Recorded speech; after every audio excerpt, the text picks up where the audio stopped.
Being a mother ना, मुझे बड़े लोगों ने कहा कि भाई बच्ची को एजुकेशन में ना कराना। तो क्या ये मशवरा ठीक था?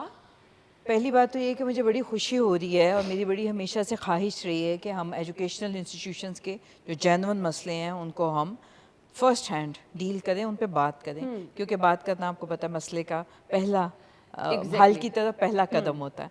तो आई एम ग्लैड कि आपने इस सेंसिटिव मसले को छेड़ा है। दूसरी बात ये आ जाती है कि कहीं पे भी किसी भी मामले में हम ये नहीं कह सकते कि ये सब गलत है और ये सब दुरुस्त है, हमेशा इन बिटवीन होता है।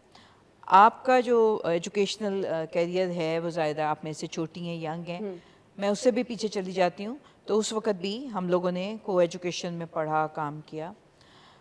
जहाँ तक स्कूलिंग का सवाल है तो मैं आपको बड़ी इंटरेस्टिंग बात बताऊँ। आपने अभी अपनी बच्चों की बात की तो मेरे जहन में एकदम से स्ट्राइक हुआ आप जब गुफ्तगू कर रही थी कि मेरा जो क्लास 1 से 5th तक का जो सफ़र है वो को एजुकेशन का था, और उसके बाद फ्रॉम 6th टिल 10th मैंने मैट्रिक किया हुआ है।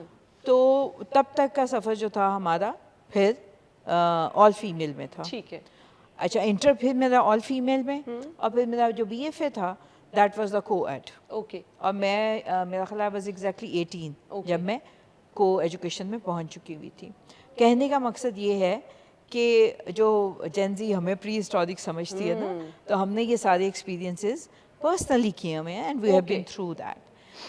तो उसको देख के मेरे जहन में ख्याल आया कि देयर वर सर्टन लेवल्स जहाँ पे कि कहीं पे तो आपको आगे किया गया कि कोएड चले, लेकिन कुछ सालों में उसको थोड़ा सा पीछे कर दिया गया, और उसके बाद फिर एक वक्त आया जबकि को एजुकेशन में आप फिर आ गए।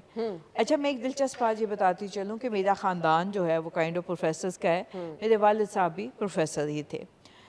अब आके जब मैं मुड़ के देखती हूँ तो मुझे उसमें जगह जगह विजडम दिखाई देती है। 5th तक देखिए कि आई वॉज 10-11 ईयर्स ओल्ड, ठीक है, तब तक को एजुकेशन रही, हमने लड़कों से लड़ाइयाँ भी की, कभी उनके साथ भड्डे पड़ गए, हमारे पड़ गए, तो एक बड़ा मज़े का जो था ना, तो वो जो एक नॉवेल्टी थी ना कि लड़का, वो हमारे जहनों से निकल गया। ठीक है। अच्छा, 6th से 10th तक इट वाज ऑल फीमेल।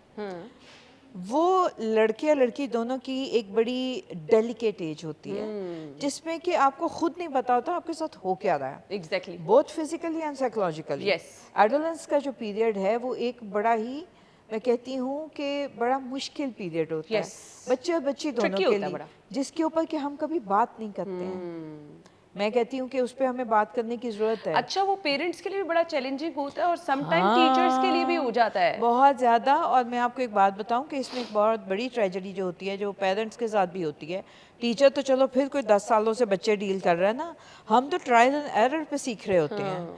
मतलब मैंने जो लोग कहते हैं 16, मेरे घर में तो 13 की मुसीबत थी। अच्छा। मतलब माशाल्लाह व्हेन माय डॉटर्स टर्न 13 तो हर दूसरे दिन nobody loves me I want to die वाली situation when they were 13 and 14।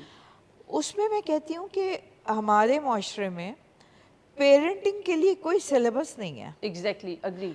हम बस करते हैं तो सीखते चले जाते हैं। मैं समझती हूँ कि अगर कहीं पे मुझे एकेडमिकली किस लेवल पे being a mother and being a father का कोई एक छोटा सा चैप्टर भी होता तो शायद मैं उससे कुछ अच्छा, सीख इस लेती। स्टेज पे आपको इर्द गिर्द वाले लोग भी बड़ा सिखाते हैं कि आपको ये करना चाहिए, आपको ये करना चाहिए, अच्छा, आपको वो हर कोई अपने पर्सपेक्टिव से ले रहा होता है, कोई दोस्ती में ले रहा होता है, कोई सही बात दुश्मनी है। में ले रहा होता है। तो एग्जैक्टली।